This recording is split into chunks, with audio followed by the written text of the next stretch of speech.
Chris Gelsey here with Matt Howell. On this episode of the First Run, Matt and I are going to jump back on the Train to Busan, sorta, and talk about the sequel, Peninsula.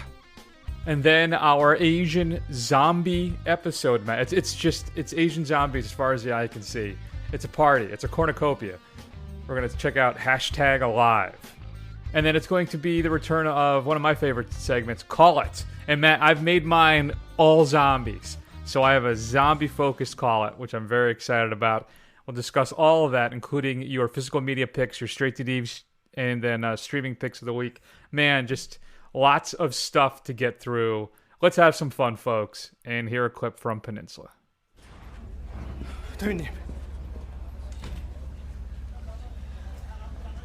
왜? 항로가 홍콩으로 바뀔 거랍니다. 갑자기 왜? 그건 이야기를 안 해줍니다. 나 뭐 좀 물어보고 올게.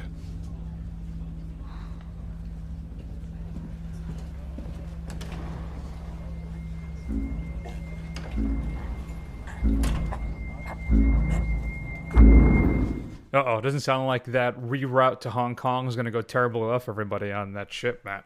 So why don't you tell the fine folks at home, we've returned to the Train to Busan universe. Okay. What is that all about? So it's 4 years later. It starts with a prologue where it shows a family who one member is a military, I think he's an officer, I think it described him as a captain, fleeing Korea, the Korean peninsula, to Hong Kong. There's an outbreak on the ship that they're on. The mother and child of this family don't make it. Quickly becomes apparent to the international community that they cannot let anybody off the Korean peninsula because anybody could be infected. So after that, they basically quarantine Korea off and leave it to its fate. Flash forward 4 years later, the military officer and the surviving parent decide that they're going to go to Korea and get some of that sweet, sweet cash that's just laying around because there's nobody there to get it and bring it back to make better lives for themselves. Sounds like a brilliant plan. So, Matt, does the Train to Busan successfully make its alien to aliens shift, where we go from horror to action thriller? Does that work? If you're using it in the terms of, is this as much of a quality, even a quality step up as Aliens? And as good as Alien is, Aliens is just maybe a perfect film. I would say no. But did I enjoy this? I think more than I did a lot of people, as far as I can see from the reviews that I started looking at today. Yeah, I think I did. I mean, it's not groundbreaking in any way, but I had a good time watching this. Well, I think that's the key, right? It's very formulaic in a lot of what it's doing. It doesn't bring any fresh perspective, unlike I think the first film did. So, but I don't think I enjoyed it as much as you did. So why don't you explain yourself to our audience? Because I'm this is pretty dodgy stuff. So I will say this: Train to Busan is a clever gimmick that runs a little long. I didn't love it as much as a lot of people do. I think the whole fight your way through a train for like 2 hours, it probably could have shaved about 30 minutes off of that. It's like Fast Zombies, Train to Busan stuff meets Mad Max meets Escape from New York. Escape from New York meets what's that Scottish Doomsday? You take all those things, throw them together, and you mash it all up, and you have basically what this is. Now, whether your mileage varies on any of those films, and whether the best parts of some of those films would have got pulled out, I would say no. But honestly, it had some pretty exciting scenes. I thought all of the video game car chase sequences were fantastic. I had a lot of fun with those, even if they were completely weightless and obviously CGI. I was completely okay with that while I was watching it. And honestly, the main character, for as weird as it may seem, I thought he was a tortured John Wick stand-in, for this. So, I mean, there's lots of very careful double tapping and cool switching out of ammo, but I thought it was fun. I thought it was relatively fun, and there was enough variety here to keep me entertained. That seems reasonable to me. I think the problem is when you compare it to the first film, which you can count me amongst the people who really, really liked it. This is a poor facsimile. Well, it's a different film. It really is, right? So I agree with you that some of the effects in this are really dodgy and weak at times. But I think the big problem with this one is that all the heart of that first film is gone, right? There are just kind of maybe some slight attempts to manipulate you emotionally, but there's never any heartfelt moments like there are in the original. You never really get involved or care about any of these characters like you do the original. And it's just like a Busan film in name only. I know it takes place kind of in the same universe, the standalone sequel, other stuff that's happening, which is fine. And I'm not expecting a direct sequel to that film. But they abandoned, I think, everything that made that first film so good. The claustrophobia of being trapped in the train. Even the stress of the possible freedom when they get to that platform, right? Where they think they can finally get off the train and all the horrors that happen there. It's just not as good. All the heart in this thing is gone. And I think it's entertaining enough to warrant a watch. But by expanding this world and introducing all these new aspects, by going bigger, almost all the magic that made the first one so enjoyable is lost now. I don't know. I think you're being too harsh on it. But Honestly, it's just a typical action zombie sequel. That's all it is. There's nothing. But it's a relatively well done, entertaining one. I mean, Sure. are you like, if this didn't have Train to Busan in it? Honestly, that is completely incidental. Completely forget this is a quote unquote sequel to Train to Busan, because it's not. I mean, it's basically, like you said, it's in the same universe. It's basically, like a Romero film. None of those things are really sequels to any of them. They're just basically all in the same universe of things that are happening. They all have very different feels. And So we need to just turn this into a Cloverfield thing then, and we can bring in #Alive into this universe as well, right?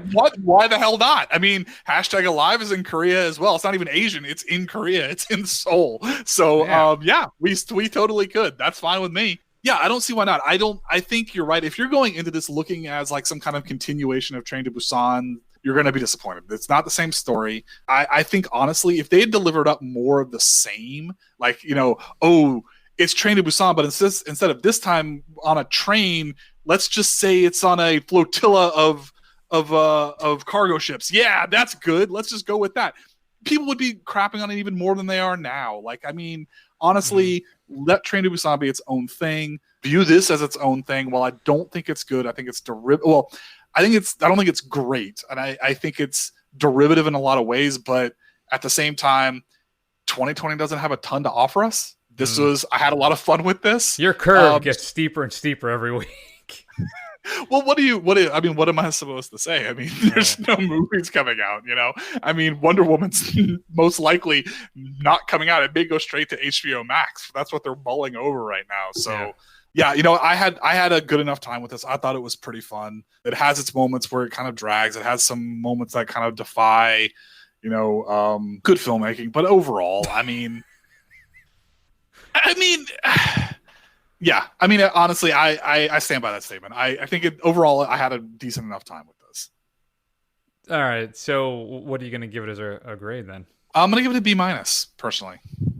Well, I gave it a C. So, and if I'm able to separate it from Busan entirely, then maybe it'd go to a C+. But I just, the fact that we're trading off of that name or just using that thing to promote it, I still feel like I should have the same kind of trappings, or at least the same connection, the same emotional investment and all that stuff, which just is not here. It's a generic, basically, zombie action film. And it's well done, I guess, in that capacity, but it's under the... I mean, I guess, well, I think you're kind of undercutting your own criticism. Like, I guess it's well done in that capacity, so I guess, if you just take it as what it is, it's fine. Yeah, it's a well done generic zombie action film, which at this point is about all you can really ask for. Not everything has to be an elevation of the genre. And honestly, if you hadn't told me that this thing was Train to Busan, none of the marketing material I've seen have described it as a sequel. It's like on Shudder, it just says Peninsula. It doesn't mention Train to Busan anywhere in the description.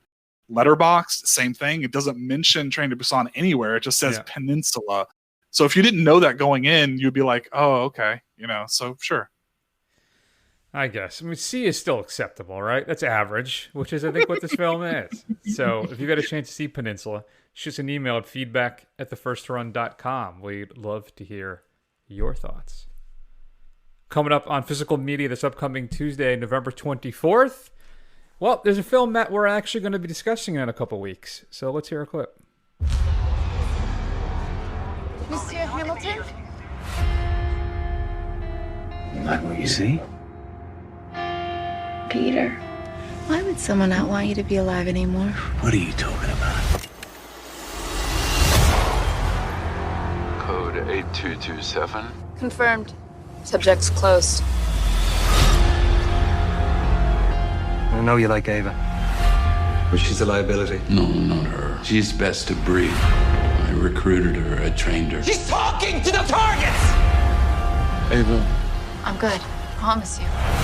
keep your head down, kiddo. Management will be watching on this one.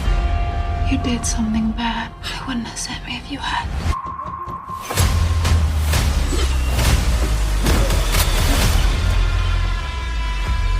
Who was responsible? Company had nothing to do with it. You don't believe that, Duke? Jessica Chastain, Matt, gets her action franchise. Charlize previously. Is it softened? I've come around on Atomic Blonde. I think I like it a lot more now than I did when I first saw it. And I still enjoyed it when I first saw it. But we also get Malkovich. We got Colin Farrell and Gina Davis in Ava, which is coming up on Physical Media this upcoming Tuesday, November 24th.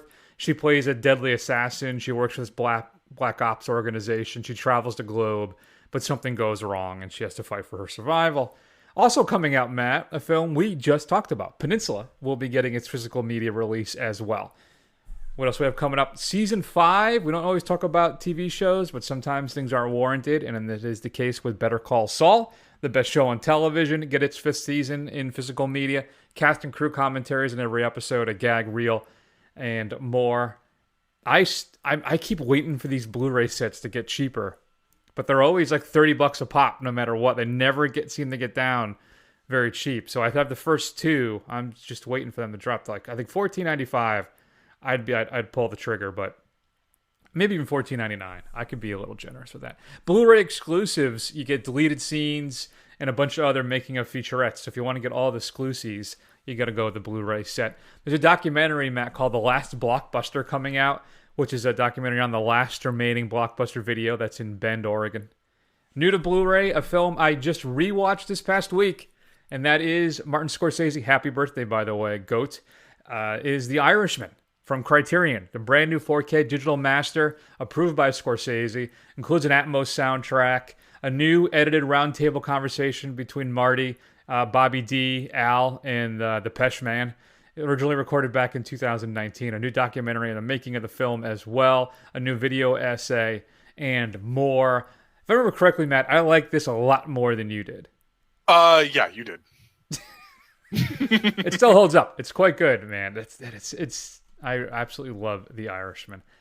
Criterion is also releasing the Essential Fellini Collection 4K restorations of 11 of his films, including Variety Lights, The White Sheik, I, Vitelloni, La Strada, Il Badone, Knights of Cabiria, La Dolce Vita, 8.5, Juliet of the Spirits, Fellini, Satyricon, Roma, Amarcord, and The Ship Sails On, and Intervista, all being released as part of this set. Feature documentaries included, 4 behind-the-scenes documentaries. I mean, this thing is stacked, folks. So if you're a Fellini fan, Criterion has released the set for you. And of course, it comes in one of their, I'm sure, oversized, and it reads lavishly illustrated books with hundreds of pages of content from film scholars and critics, as well as a bunch of images of Don Young's renowned collection of Fellini memorabilia. Vinegar Syndrome, Matt, is prepping for their big Black Friday sale. You can get it now, but if I were you, I'd wait till Black Friday. The Beastmaster is coming. Brand new 4K restoration from the original 35mm interpositive. HDR presentation of the film. Includes a Blu-ray as well. But you can get this sucker in 4K from them. It's a limited edition magnet clasp hard case containing a slipcover and a 40-page bound book. Newly produced multi-part feature-length making-of documentary and more. If you're a fan of that 80s classic, The Beastmaster, this is the set you've been waiting for. Vinegar Syndrome is also releasing The Forgotten Gialli, Volume 2. Includes The French Sex Murders, My Dear Killer, and Girl in Room 2A. If you go to their site now, it's basically shut down because they're prepping for the Black Friday sale. So, Arrow is releasing a 4K release of Cinema Paradiso. Includes a high-definition cut of the theatrical version and the director's cut, both included. Audio commentaries, documentaries, making of featurettes, and a ton. So this classic film is getting its 4K release from Arrow. Also coming out is Mad Max, the first Mel Gibson Mad Max film in 4K, Dolby Vision, HDR presentation of the film, a new interview with the director George Miller, and a bunch of archival features are all included in this. If you want your 4K, though, Mad Max, you can finally pick that up.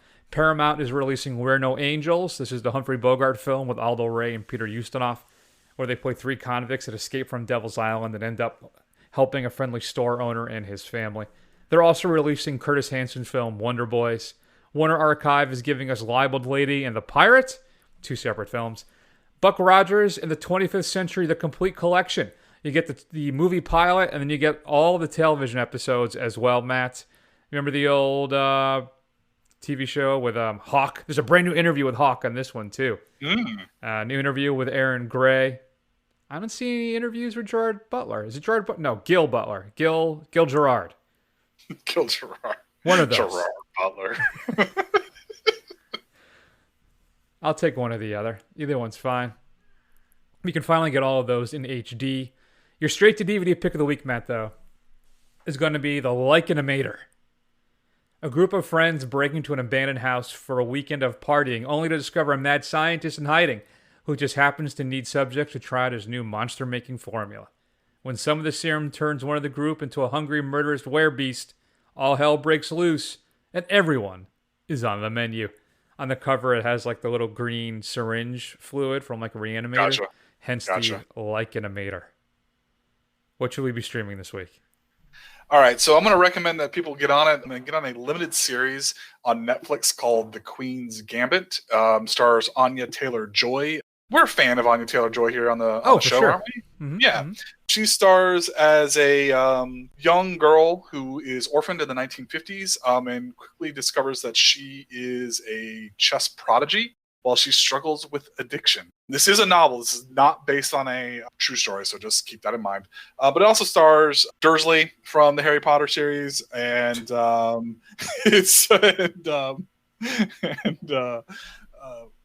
Jojen Reed from Game of Thrones. So I'm really on top of the actors' names for this, but it's actually a pretty interesting show. I heard Gerard Butler's in that one too.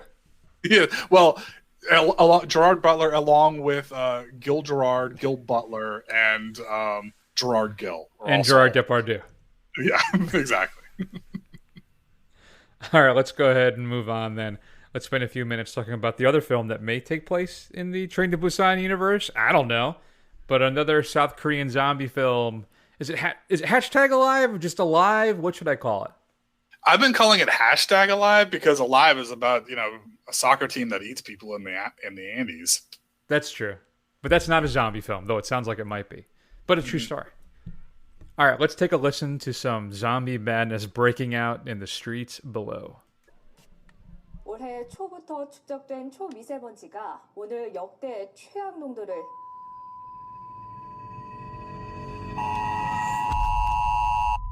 보신 것처럼 시민들이 갑자기 돌변해 굉장히 폭력성을 보이고 무자비하게 다른 사람들을 공격하기도 합니다.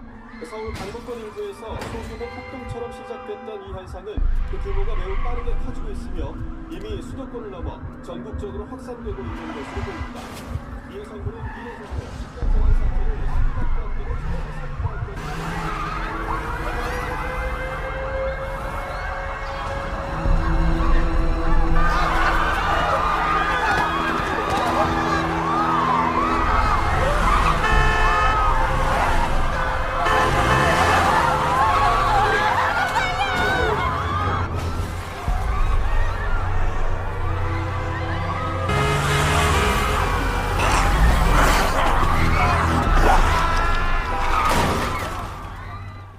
I like, Matt, how the music kind of swells and sounds like the siren alarm as well at the same time. And so Yoo Ah-in stars as Oh Joon-ho. He is a gamer. His family is out traveling, going someplace. And while they're away, he's stuck in their apartment all home alone. What happens is then there's a zombie outbreak. and he has to figure out what he's going to do. He's only got a little bit of food, man. He's only got some water. He's trapped as zombies have invaded his city. And what is he going to do next? So, Matt, I'm going to tell you, this is more like it. I feel this is more of a spiritual successor to Busan, much more so than Peninsula was. I think by limiting our scope, we get a more intimate and effective story. I think it may be, if I have any criticism, maybe undone by, I think, kind of its preposterous and forced ending. But I still think it's kind of the release that we need, even though I think it's relatively poorly done. But I think another way this film really works is as an allegory kind of for our current times, right? Stuck at home during a pandemic. People are stuck at home, especially the people who are alone, right? Who don't have partners or a close group of friends who have been dealing with all this stuff, especially now as the coronavirus continues to ravage its way through the countryside. And you factor in the commentary about just general isolation and loss in millennial culture. And it's also very, very entertaining in how it does all of this stuff, as he has to figure out what he's going to do. Does he potentially find other people in other apartment buildings? Can he team up? Can he get out of here? Can he really trust anybody? Really, top shelf entertainment, Matt. I rather enjoyed this thing, much more so than Peninsula. What did you think? Yeah, I can't say, obviously, I liked Peninsula more than you did, so I can't say I enjoyed this more than Peninsula. I think the criticism of Peninsula also applies to this. This is nothing groundbreaking as far as zombie movies go. You've seen all of this before. At times, I'm thinking, man, whoever directed this thing really was paying attention to Zack Snyder's Dawn of the Dead beginning. Like, this is what this seems like. But all that being said, I mean, yeah, I think it's especially relevant now. I enjoyed it thoroughly, even though, again, I didn't think it was particularly groundbreaking.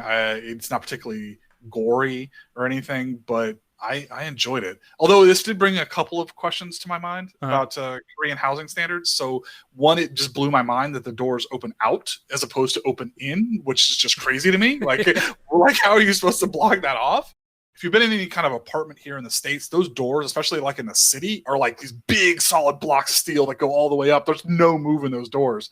This thing seems like something that could easily be ripped off the hinges by like two people. Like, I don't understand that. But other than that, I thought it was quite good. There also seemed to be like some airspace between the door and the floor. Yeah, there's maybe like 3 or 4 inches of airspace underneath the door. Like, what is that all about? I don't get it, man. America, brother. That's it. 100%. You're right. I think it may not break a lot of new ground, but I think this one's done. I think this is just a better film. I think it's better done. Better done.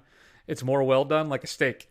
And I think I actually had an emotional connection here. I actually felt when we had a couple of I don't want to spoil too much, but some of our characters who show up in this film, there are some emotionally resonant moments there that we just don't get in Peninsula. And it does. I like the little side thing at the end where we think maybe we're going to get our rescue or our safe harbor, right? But you do know exactly where that's going in some capacity.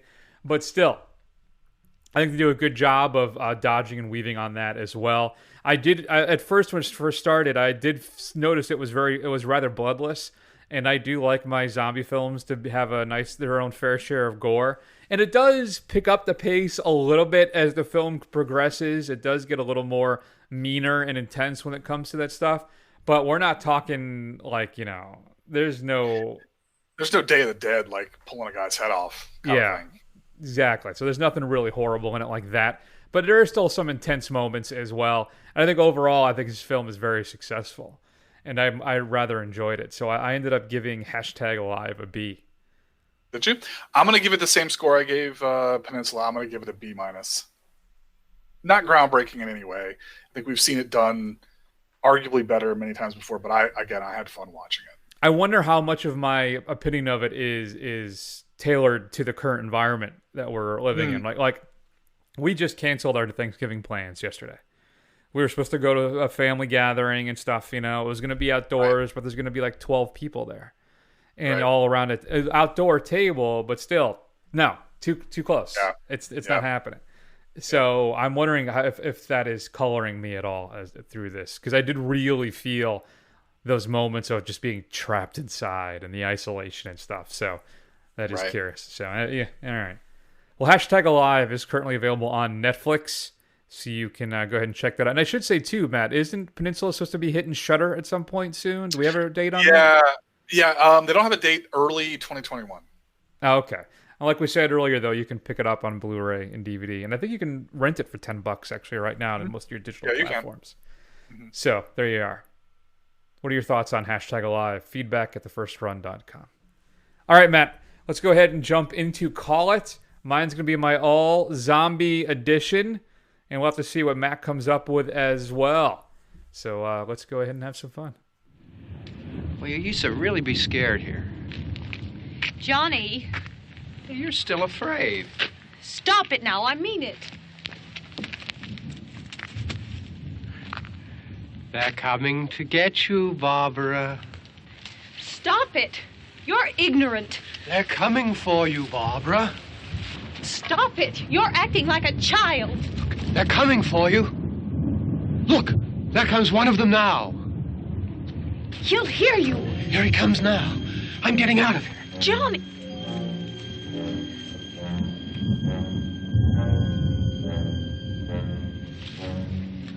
Oh! No! No! Johnny! Help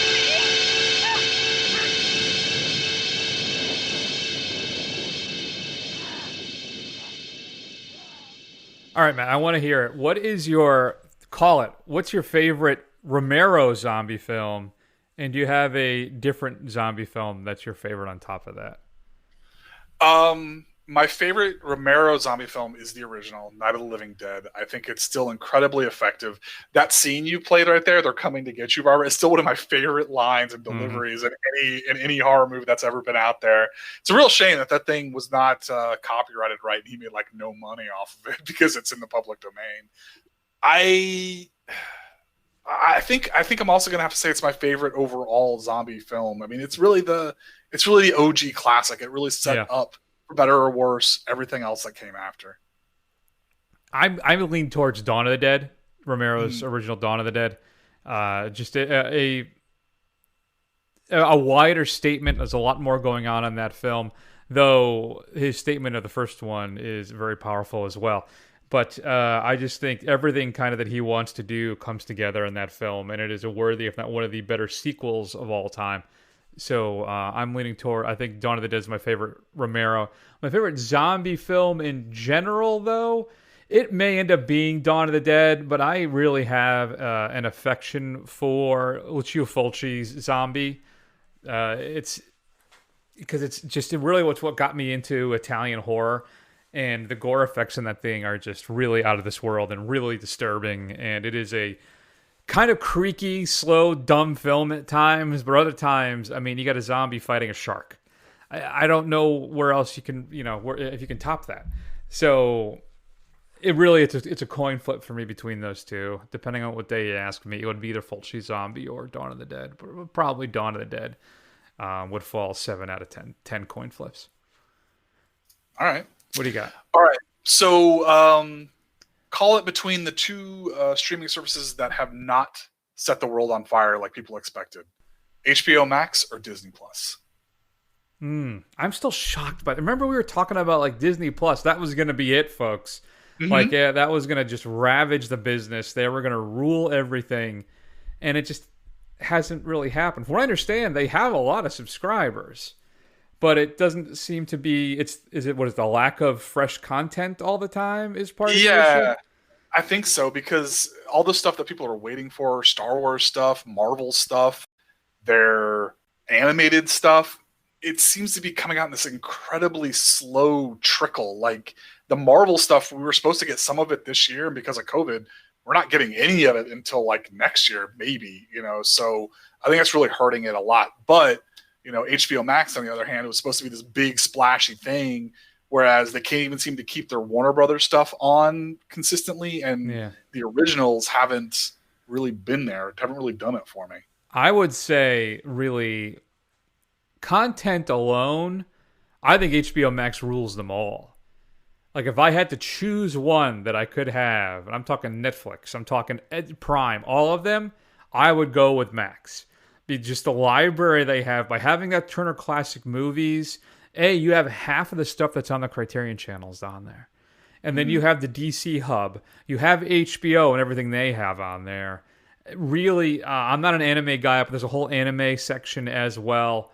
And they curate, they do a great job of just having different types of movies on there. It's really HBO. I'm very fortunate that I get it for free because of my phone plan. What happened? I have the AT&T Unlimited plan, which gave me a really cheap deal for AT&T TV now. So I pay basically $40 for cable and like 30 hours of a DVR all included or something like that. And then I got HBO free for life by signing up at that time, right? So I got all of this stuff. So I got a sweet deal going for myself, which is nice.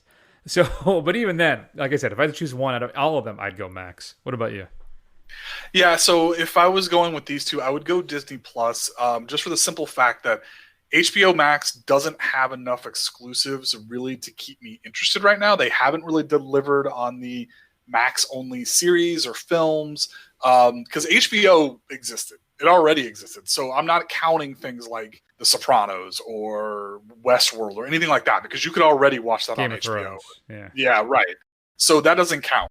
Now, Disney Plus, I've been really not impressed with what the rate that they're releasing things, but I've thoroughly enjoyed The Mandalorian. I liked it a lot more than you did. I'm really looking forward to the Marvel shows when they come out very soon.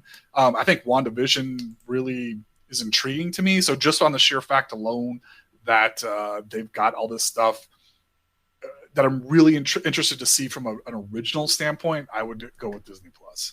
Yeah, I mean, I do include the fact that I have access to all of HBO's content when I make that extreme, one ring to rule them all. Sure. Because I get all the HBO content as well. If I didn't get that, then I may... Listen, Netflix does have a lot of great stuff right now. But in the end, even without the HBO portion of HBO Max, I probably would still go with Max because, as you said, the content for Disney has been slow.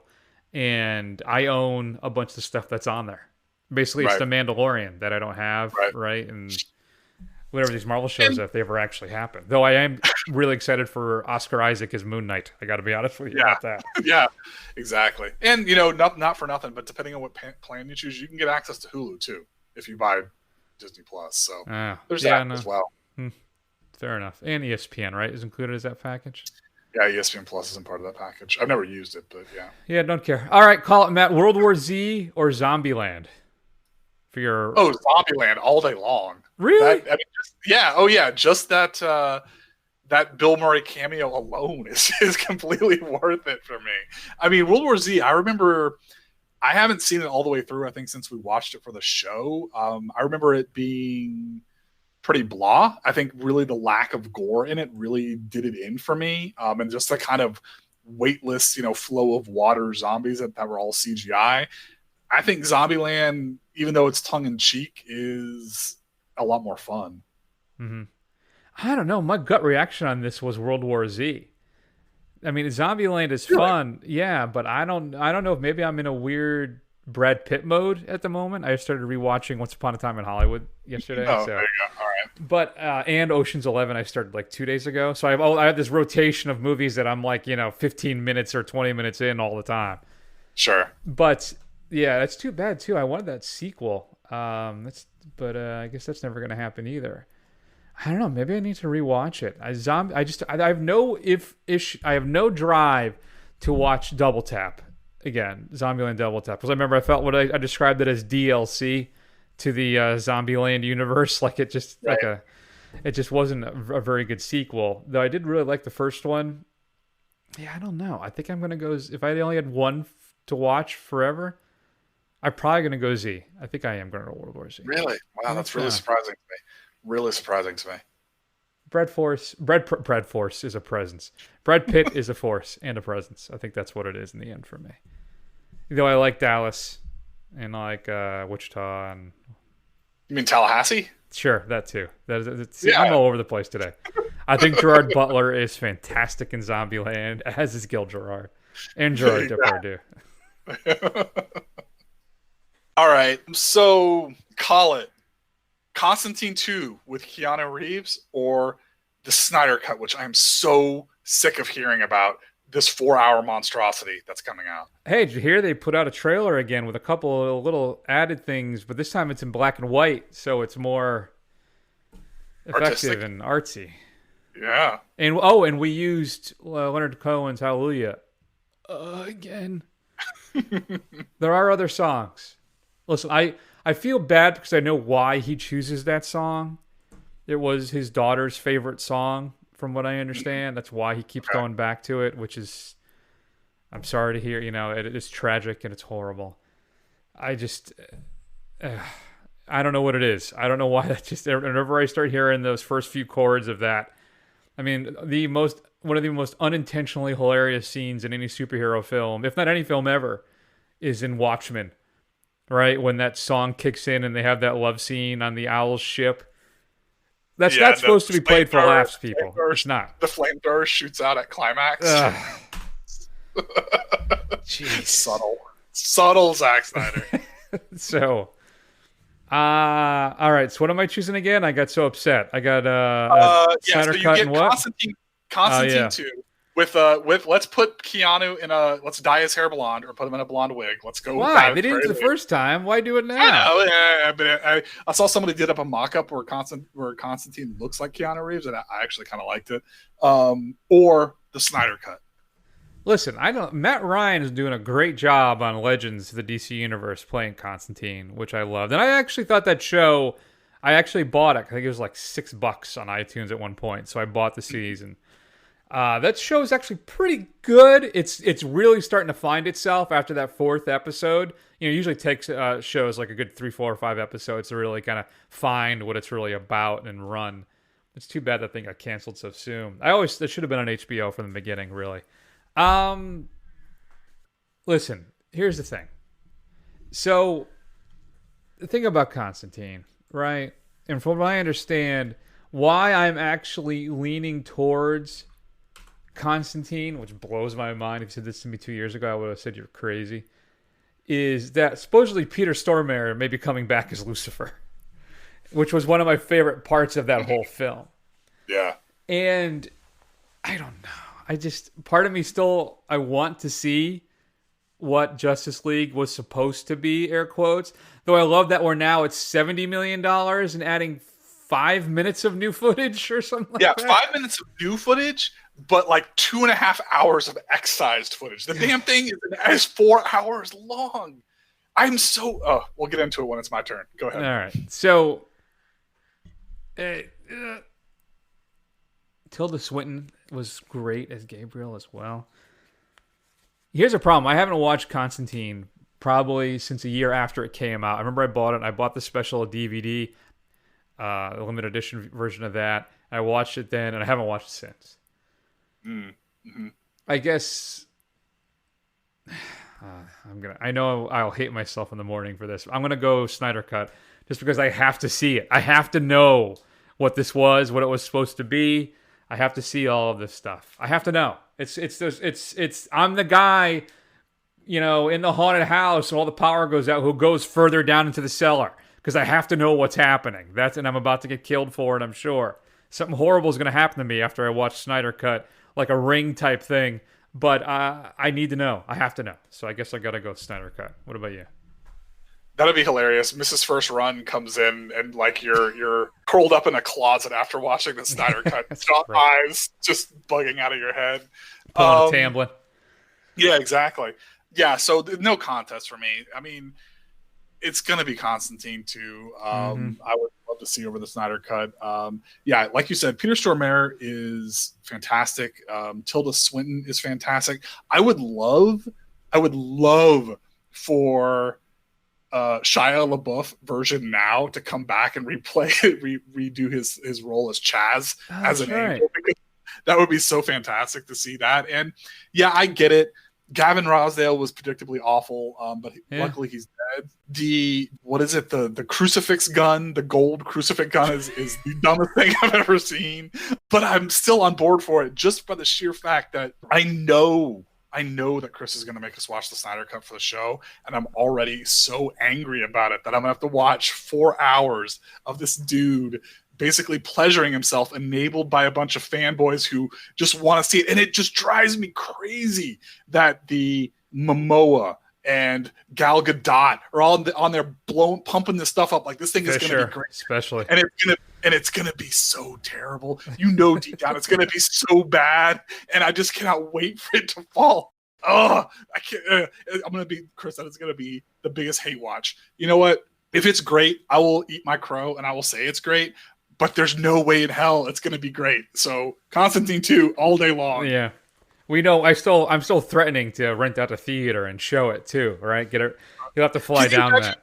That would be the ultimate bit of hubris. That would make the front cover of the New York Times that some guy in Florida, of all places, goes and rents the Snyder Cut and a bunch of like-minded people and it becomes a super spreader event. That you all get COVID from the Snyder Cut. Well, it's not going to be. Well, we got vaccines by then. We'll be okay. They're saying vaccines by the end of next winter. That's when not things will be back to normal. Oh, yeah. Well, yeah, it'll be frontline people at risk, and then maybe second, third quarter next year. We'll see. Yeah. Let's hope we don't die. Okay. I want to tell everybody. That was just a joke, folks. I'm not making light of. I don't want my lovely co-host or his friends to get COVID or anything like that. I just think it would be hilarious if that renting out a theater to watch the Snyder Cut is the thing. Well, I won't do it for that. If the virus is still raging and stuff, I'm not going to do that. That's just ridiculous. So, but I just want to point out one of my favorite things about this is that we've been speaking now for about 44 minutes. It'll be shorter because I have to edit out a bunch of stuff, but 44 minutes. And that's the entire conversation. Matt has been leaning back in his chair the whole time. And then when he starts talking about the Snyder Cut, he sits forward, he gets real close to it, he's very animated. So he is not looking forward to this at all. No, not a bit. All right. I keep going back. Here's my problem is I don't know if you've seen a lot of these. So I was going to throw a couple more films at you, and I wasn't sure where you would go. I think you've seen Zombie, right? Full Cheese Zombie, or no? No, I have not. All right, so that ruins that one. How about this? Reanimator or 28 Days Later? 28 Days Later. I think it's a better horror film, whereas Reanimator has its cheesy charms, and it's got the head scene. You know the head scene, but I have to go 28 Days Later. Yeah, I would lean towards Reanimator. I just think I don't know. I think it's more fun, and I still have issues with the ending of 28 Days Later when they come upon the military group. It's something about that never really worked for me. So, did you have any more? You got one more, or is that it? Oh yeah, I do. All right, so remember, one of these is completely gone. As much as we're looking forward to the former, I would still like to see how the latter wraps things up. So, James Gunn's The Suicide Squad or James Gunn's Guardians 3? Well, I think I'm going to couch this by saying I think we all know that I'm a DC guy over a Marvel guy. Mm-hmm. But I'm going to go, regardless of that, or some may say irregardless, I am going to go with Suicide Squad because the shackles are off. He's not constrained like he is in the Marvel universe. So Disney requires certain things. You can only go so far. You got to maintain this larger narrative, right? There are all these different restrictions, and he's basically handcuffed. He's still able to make a fun, entertaining film, but he can't go all out. And as we've seen, Warner Brothers didn't really seem to worry about reining in their directors at all in those films for the most part. So I think Suicide Squad will be the more interesting and enjoyable and crazy experience, and that's the film I'd like to see. Yeah, I agree with you. I really enjoyed the first Guardians of the Galaxy a lot. The second one was a bit of a letdown. And as curious as I am to see how he ties this off and ends it, I am very curious to see how Suicide Squad plays out. Now, I will say that this is for all the reasons that you say about why it could be very interesting of having the shackles released. It'll be very interesting to see what kind of movie that makes. And I'm not 100% convinced that it's going to be a good one. Maybe the constraints that were put on him by Marvel actually rein him in and allow for something to be produced, because I didn't really love Super, and that's all James Gunn kind of thing, But he didn't direct that. He just produced it, right? I thought he did direct it. No. Did he write it, or what was? Or Oh no, What was you the know other- what? I'm sorry, that's my fault. I'm thinking about the no, you're right. I'm thinking about the Brightburn, that Oh, yeah. Superman Gone Bad film that he produced. Yeah. You're right. You're right. He did write and direct Super. That's the Rainn Wilson, Ellen Page film. Yeah, so I didn't love Super, so I'm not completely convinced of his capabilities. In Slither, well, I thought it was relatively fun. It's not particularly memorable for me. So yeah, I've seen unhinged James Gunn. I know obviously he doesn't have the budgets that were available to him that it's going to be in Suicide Squad, but that's not necessarily saying like him off the chain is really going to make everything super great. You know, it's interesting that you're right. I didn't particularly care for Super either. That is an intense, dark film, though. That's for sure. It is. But I think I don't think this is the film he's making, though. Maybe it could be. Yeah, I don't know. Yeah, there are so many superheroes and there are super villains and there's so many actors in this. Like, I feel like it's just these people are gonna pop up on the screen for like 30 seconds before they're dead. I mean, it's really what this is gonna be. It's like they're gonna be in a scene dead, in a scene dead. Like, and that's what I feel like we're gonna get a lot of, which could wear thin pretty quick. Yeah. Interesting. All right. Okay, Matt. I'll close it out with this. I have this last one. Out of the major monster kind of movies, which one would you go with forever? Like, you only have one of these now. Would you go with zombies, vampires, werewolves, or what's another monster? Aliens? Maybe. I don't know. Let's keep it to those. Well, what are those are the big genres, right? Yeah, we'll go with that. Yeah, vampires, werewolves, or zombies. Oh boy! So if I could guarantee they were going to be quality, I would say werewolves, because werewolves were always my favorite. Yeah, werewolves were always my favorite. But there is a real dearth of decent werewolf movies. Like, you could count on one hand how many of them are actually good. So yeah, if I'm going to go with the way quality is presented now, I would probably go with zombies, because overall those are I think I can find the most to enjoy, even though it's the same thing. It can kind of run into a rut of having the same thing over and over and over again. That's true. I think if any genre can get you into trouble with repetition, it's the zombie genre, because I think while it's a great opportunity to be used as a way to illustrate social and kind of global challenges, which is kind of what Romero did with all of his films. They don't really seem to translate as well, like Abraham Lincoln versus that was vampires, wasn't it? Yeah, Vampire Hunter. Yeah. There's the Pride and Prejudice in zombies, though, right? I mean, they don't seem to always translate well when you transport them through different times and stuff.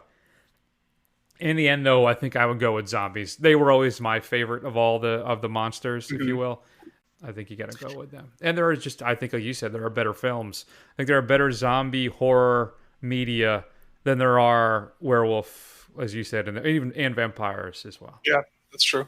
Yeah, I think really the thing that has zombies always going for it is, even if they're not great, they always still have the ability to be unsettling and kind of give you a sense of dread and horror. Whereas if a werewolf movie looks bad and is bad, you're just going to get taken out of it. And vampires, they focus too much on the personal torment of it, so it kind of takes you out of it. Whereas I think zombies are always scary. Yeah, and I guess the thing too is, right, it's because they're us. That's right. What it is. They're not some otherworldly alien type thing. They could just be us, giving a certain amount of circumstances, certain chemical leaks, some comets flying by, whatever the case may be. Mm-hmm. So there you go. All right, folks, that was Call It for this week. What decisions would you make? We'd love to hear your thoughts. Shoot us an email at feedback@thefirstrun.com. Coming up, Matt, next week, we're going to do a little palate cleansing before we dive into the horror. So we have lined up the documentary, one of the few documentaries that we do, but I keep hearing great things about this one. We're going to do Dick Johnson is Dead, which I believe is currently on Netflix. Okay. And we're going to team that with another Netflix film, Enola Holmes. Okay. So we can supposedly a nice, fun, family-friendly adventure before the pain. So we'll see how that all goes. Before the chorophagia. That sounds horrible, whatever that means. I forgot too, a couple of zombie films I wanted to mention. I dropped the ball on this here that I think don't get enough love. that people should check out. The 1990 remake of Night of the Living Dead is very good. 28 Weeks Later, which is a great sequel that a lot of people slept on. Black Sheep, if you haven't seen it, with the sheep that infect people and turn them into zombies, is actually a lot of fun. And then Matt.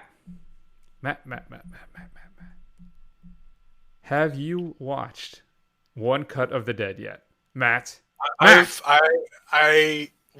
never heard of it. What is that about? You know what? Here's the thing. I will commit. Next week, I'm on vacation. I took the rest of the week off of work, so I will watch it. Nice. Next week. I promise you. I appreciate that. And finally, one of my favorites from when I was a kid, and I have not seen it since, though it is available, I guess, on a region-free Blu-ray. I just found out, so I might buy it, is Della Morte Dell'Amore. You may also know it as Cemetery Man. Rupert Everett plays a guy. He's a caretaker of this Italian cemetery where the recently deceased keep coming back to life, and he has to kill them. And he falls in love with a young girl. And it's from Michel Sauvé, and it's a very weird, fun, sweet, scary film. If you haven't seen Cemetery Man or Della Morte Dell'Amore, check it out. You will not regret it. So, all right. You can find us at Facebook, Twitter, Instagram, YouTube. Do a search for The First Run. Scroll a bunch of times. Eventually we'll pop up. Go over to Apple Podcasts and give us a review. It'll help other people find the show, and we will read that bad bear on the air. In the meantime, folks, stay safe. Take care of yourselves. Have a good Thanksgiving. We'll see you all soon.